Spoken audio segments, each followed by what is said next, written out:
If you want to quickly find the newest games on itch.io, this video will show you exactly how to do it in just a few clicks. Whether you are looking for fresh indie releases, new demos or recently uploaded games, itch.io makes it easy once you know where to go. If this tutorial helps, make sure to hit the like button and subscribe for more simple software and website guides.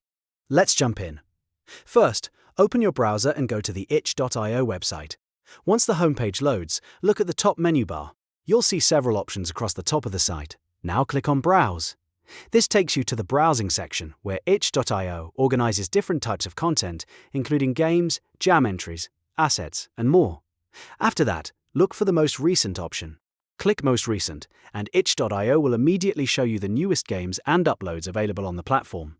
This is the easiest way to stay up to date with the latest releases and discover new projects before they become popular. You can scroll through the list, open any game page that looks interesting, and explore the description, screenshots, tags, and download options. If you are a gamer, creator, or developer, this is a great way to find inspiration and keep track of what is being published right now. And that's all there is to it.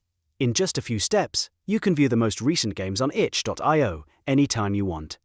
If this video helped you out, please give it a like, subscribe to the channel, and turn on notifications so you never miss another quick tutorial.